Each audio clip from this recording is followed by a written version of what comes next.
السلام علیکم تماشاگران محترم، مخلصان گرامی قدر، برنامه نوبتی کاشانه تقدیمتان می‌گردد. یک چند روز پیش در باغ ایران برنامه اویله‌های هنرمند تمام تاجیکستان برپا گردیده بود و در این برنامه بهترین اویله‌های هنرمند شرکت ورزیدند و هنرهای خود را پیشکش کردند و ما با یکی از این اویله هنرمند که بسیار یک طعام قدیمه را پیشکش کرده بودند آشنا گردیدیم و تکلیف کردیم که در برنامه کاشانه اشتراک کرده هنرشان را به شما پیشکش کنند. ما خیلی خرسند هستیم که تکلیف ما را رد نکرده امروز به استودیو کاشانه آمدند. خوش آمدید. اون طعامی که شما در همین آزمون پیشکش کرده بودید از چی تیار کرده میشه؟ این طعام از ارد، نمک، گوشت آبپز کردگی، سرده، تخم، پیاز، شیبی، پامیدور، روغن رستنی، روغن مسکه. برای چی نامش زخ کن؟ ما از این خوراک تیار میکنیم در وقت خوردن. بله، معلوم میشود که این خیلی میکنی و مانند میشود. با کندن چیزا مانند میشود. از چی سر میکنیم؟ سر اول از خوب میریزیم. بله. آب خنک است شیرگرم؟ شیرگرم. بله. خمیر تیار میکنیم؟ از خمیر تیار میکنیم. آب رو گرفتیم؟ آب رو گرفتیم. بله. از این نمک میدوزیم. دو قاشق نمک. قاشق دست نمک. بعد از نمک سرده میاندازیم. مواد کوک کننده. مواد کوک کننده. بعد از اون تخم میدوزیم. تخم لازم است. تخم لازم است. اینجا چند دانه؟ 4 دانه. 4 دانه تخم. ما حاضر چی تیار میکنیم؟ آفرین. پتیر تیار میکنیم. پتیر تیار میکنیم. بله. همه تخم رو استفاده میکنیم. یعنی اینجا 4 دانه تخم. 4 دانه تخم. خیلی طرزی تیار کردن پتیر رو شاید اون چیزی که شما تیار کرده استاده شاید بعضی از مخلصان ما ندانند چون که پتیر رو ما با روغن تیار میکنیم و در وقت تیار کردن پتیر ما تخم رو استفاده نمیبریم. ما تنها تخم رو در آخر وقتی که پتیر رو تیار کردیم با تخم روی پوش میکنیم که تا اینکه رنگش بزیب شود. شما باشید من در داخلش میدوزیم. بله من برای بامزه شود. خیلی خوب. انا کم میخوام. باز روغن میدوزیم. روغن رستنی. تخمین 100 گرم کفایه. روغن رستنی. 100 گرم روغن رستنی. بله. هم ماشرا کنم بفکرم پورا آمیخته میکنیم. بینندگان گرامی برنامه ما رو با دقت تماشا کنید چون که طرز تیار کردن چنین طعام رو ما برای شما باری نخست نشان داده ایستادیم و بگویید که از کدام ناحیه هستید شما؟ از ناحیه سنگوار. یعنی در همین ناحیه شما چنین طعام رو تیار میکنند. ما میتوانیم گوییم که این طعام ملی قدیمه است. طعام ملی قدیمه. پورا که آمیخته کشید. ارد رو میاندازیم. چقدر ارد لازم است؟ از روی دید؟ از روی دید. ملایم باشد، سخت باشد، چگونه باشد؟ از روی دید که بعد فهمش سخته ملایمه. لازم است؟ لازمه. برای فطیر خمیر باید سخت باشد. بریز. بطور سخت شد. کرسون میدانه؟ نه. اوکی. چشه؟ میدانه. شما از یکی ناحیه دوردسترینی به فکرم جمهوری اینجا آمده به فکرم پیشتر طویل داره میگفتنده؟ بگید که انا همین در ناحیه شما برنامه ما رو تماشا میکنن؟ بله تماشا میکنن. از همین برنامه چی آموخته است؟ بسیار کوچک خندار آموختیم. آفرین. خودتون در خانه تیار میکنن؟ خودم در خانه تیار میکنم. بله. شیرینی رو. من همی درباره برنامه کاشانه یگان فکر و اندیشه خود را بگید، چون که شما به نهایت از ناحیه دوردست هستید. ما میخوایم که فکر شما رو فهمیم که در همین برنامه کاشانه باز چرا دیدن میخواهید، بیشتر کدام طعم ها رو دیدن میخواهید، چقند و تارت ها رو چرا بیشتر میپسندن مردم شما، بانوان ناحیه شما؟ همه چیز رو. یعنی همه چیز رو. یعنی هم پختن کلچه قند و هم تورت و پختن کلچه قند تورت. ما هم همیشه گروه ایجاد کاشانه کوشش میکنیم که بینندگان گرامی هر هفته برای شما یک برنامه نو رو تهیه کنیم تا اینکه شما از این برنامه بهره بردارید، سودی برای خود گیرید و البته دسترخوان خود را بسیار آرام و تارا دهید. اینه میمونیم که دم گیریم؟ میمونیم دم گیریم.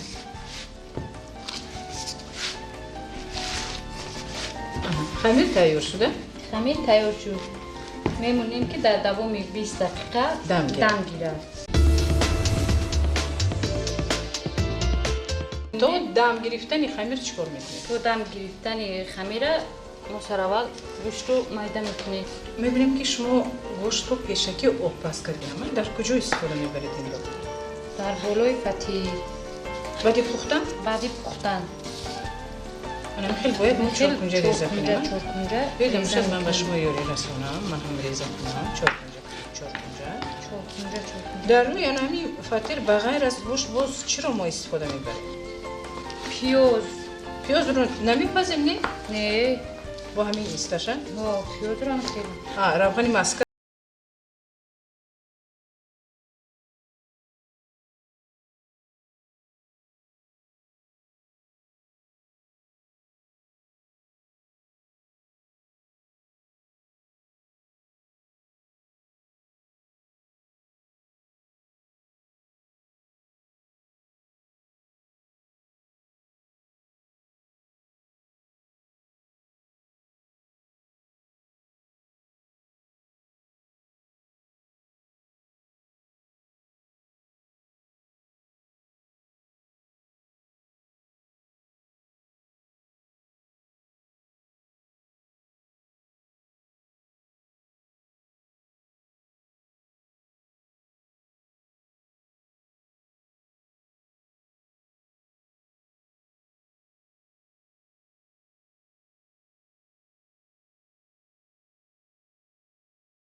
مقرره. من باوری دارم که برنامه ما رو هم با دقت تماشا کرده است، چون که چنین طعام را ما بار نخست نشان میدهیم و یک سلسله برنامه‌های کاشانه رو ما با پختن طعام‌های ملی بخشیدگی بدیم. قریب که تمام طعام‌های ملی را نشان داده بودیم، ولی که اون چیزی که امروز شما تیار کرده استادید باری نخست است. بگویید که این طعام را اساساً در کجا تیار می‌کنید؟ در نوحه رشت. در رشت تیار می‌کنن؟ در نوحه رشت. در کدام وقت؟ نوحه سنگور. اکنون روی محصولات رویش تمام شد. گوشت رو 4 کنجه ریزه کردیم، پیاز رو ریزه کردیم، اینجا پمیدور، پیاز کبود و شیبید. بله. اکنون با تیار کردنی فتیل سر میکنیم. سر میکنیم. اینجا یک تا فتیل میشود، فتیل کلون. یک تا فتیل کلون. غفصیش باش چقدر شود؟ نمی خیلی با از این قصدت میکنیم و چقدر تونکتر میکنیم؟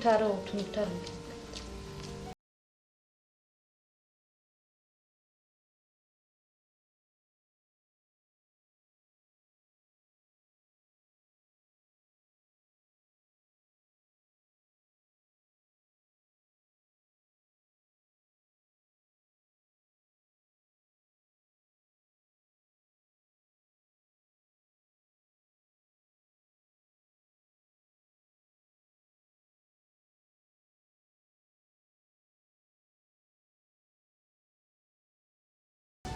اکنون روی پتی رو مخبر میکنیم. هر یک بانو همین مخبری خودش رو دارید نه؟ بله بله. وقتی که همسایه به خونتون نون روی میکند مثلا این یا وای همسایه شما الکی میدونید که این کدام همسایه به شما نون روی کرده است. از مخبرش معلوم است. بله بله. این خیلی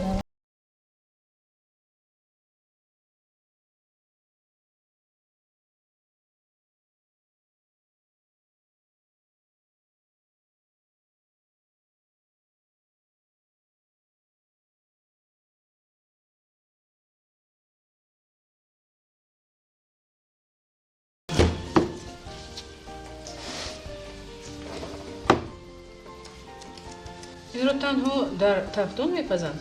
در دیگدانی میپزیم. و که فقط حجمش کلانتره؟ فقط کلانتر. بله. در تفتون پزیم مایده تر.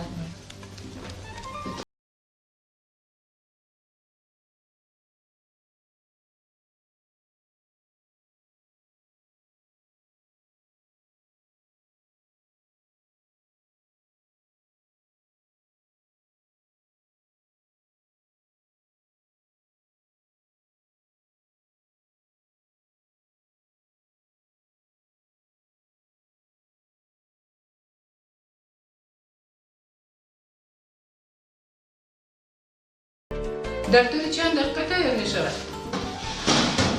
25 دقیقه.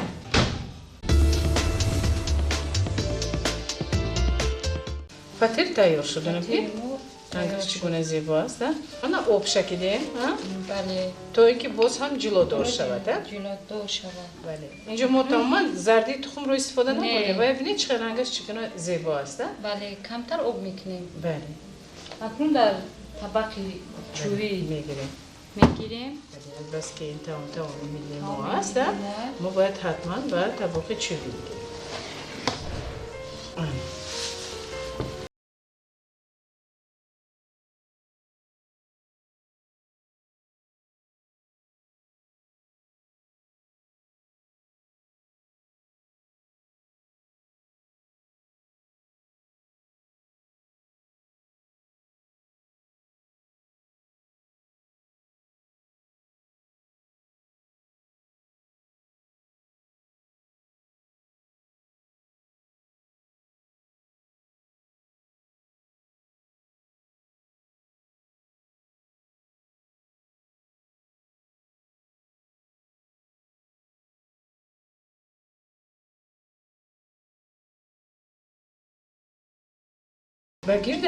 برگیرش نمیخیر میچینیم. دویم قبطش یعنی گوشت است یکم قبطش پیاز. یکم قبطش پیاز دومش گوشت.